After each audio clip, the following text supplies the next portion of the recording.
नमस्कार. तृप्तीच्या स्वयंपाकघरामध्ये तुमच्या सर्वांचे मनापासून स्वागत करत आहे. तर झटपट रेसिपी सिरीजमध्ये आज आपण कुकरच्या एका शिट्टीत मस्त झणझणी शेवग्याच्या शेंगांचा रस्सा बनवणार आहे. तर रेसिपीला पटकन सुरुवात करूया. तर या ठिकाणी मी 6 ते 7 मध्यम कोवळ्या शेंगा घेतलेल्या आहेत. आता या शेंगा नेहमीप्रमाणे कट करून घेऊया. शेंगा कट केल्यानंतर त्याची व्हिडिओमध्ये दाखवल्याप्रमाणे सालं काढून घ्या. याला काही भागांमध्ये शेंगांच्या शिराही म्हटले जाते. या शेंगांच्या शिरा काढल्यामुळे शेंगा पटकन शिजल्या जातात. तर अशाच प्रकारे आपण सगळ्या शेंगा कट करून घेऊया.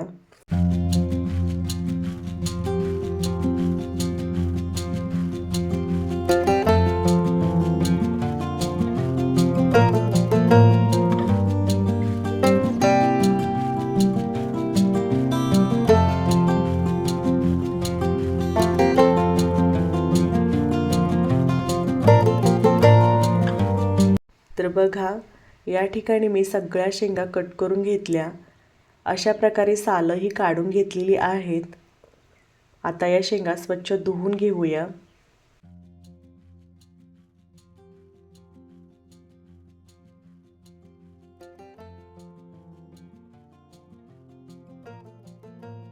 तर बघा, शेंगा धुवून घेतल्या. आता फोडणी घालेपर्यंत शेंगामध्ये पाणी ओतून ठेवा.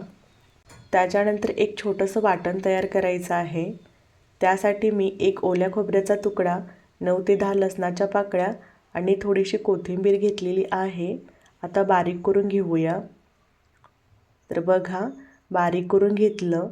बारीक करून घेत असताना पिठासारखं बारीक करून घ्यायचं, म्हणजे रस्सा छान दाटसर होतो. दुसरीकडे फोडणीसाठी कुकर गरम केला. कुकरमध्ये 1 पळी तेल घेतले. तेल हलकंसं गरम झाल्यानंतर तेलामध्ये अर्धा चमचा मोहरी, त्याच प्रमाणात जिरे, 3 ते 4 कढीपत्त्याची पाने, त्यानंतर 1 वाटी बारीक चिरलेला कांदा घालूया.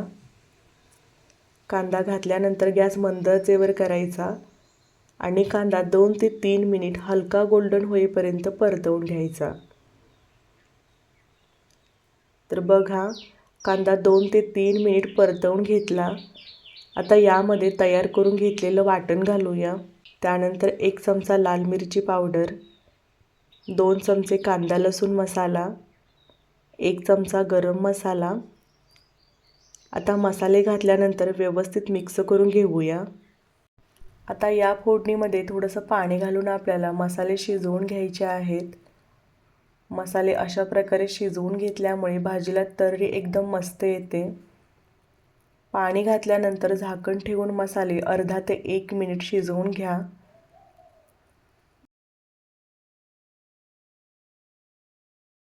तर अर्धा ते 1 मिनिट नंतर बघू शकता, मसाले छान शिजलेले आहेत.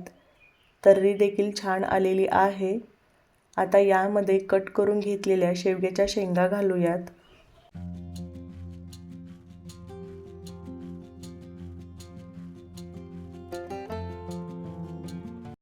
त्यानंतर 2 चमचे भिजवून घेतलेली तुरीची डाळ.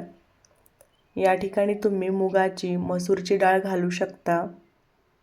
त्यानंतर चवीनुसार 1 चमचा मीठ घालूया. मीठ घातल्यानंतर गॅस मध्यम आचेवर करायचा आणि 1 ते 2 मिनिट शेंगा परतवून घ्यायच्या. तर बघा, शेंगा 1 ते 2 मिनिट परतवून घेतल्या. आता यामध्ये गरजेनुसार गरम पाणी घालायचं आहे. कुकरमध्ये जरी भाजी बनवत असलो तरी गरम पाणी वापरायचं आहे, कारण भाजी पटकन शिजून तयार होते. पाणी घातल्यानंतर एकदा तळापासून हलवून घेऊया.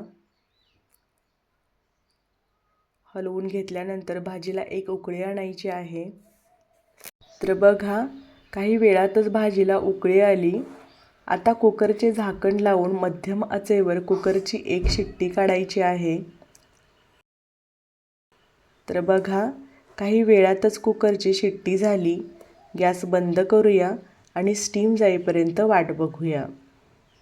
तर बघा, स्टीम पूर्णपणे निघून गेली. रस्सा बघा, मस्त झणझणीत तयार झालेला आहे. आता वरून थोडीशी कट केलेली कोथिंबीर घालूया. ही भाजी कुकरमध्ये केल्यामुळे मस्त मिळून येते. तुम्ही प्लेटमध्ये बघू शकता. या शेवग्याच्या रस्स्याबरोबर तुम्ही बाजरीची किंवा ज्वारीची भाकरी चुरून खायला घ्या. सोबतच तोंडी लावायला कांदा घ्या. एकदम भारी गावरान बेत होतो. तर आजच्या झटपट रेसिपीमध्ये आपण मस्त झणझणीत शेवग्याच्या शेंगांचा रस्सा बनवलेला आहे. हा रस्सा बनवताना आपण अगोदर शेंगा शिजवून घेतलेल्या नाहीत किंवा कोणत्याही प्रकारची पेस्ट वापरलेली नाही. अवघ्या 9 ते 10 मिनिटमध्ये मस्त चमचमीत रस्सा बनवलेला आहे. तर तुम्ही देखील हा शेवग्याच्या शेंगांचा रस्सा एकदा नक्की ट्राय करा आणि अशाच झटपट नवीन रेसिपी पाहण्यासाठी आपल्या चॅनेलला सबस्क्राईब करा.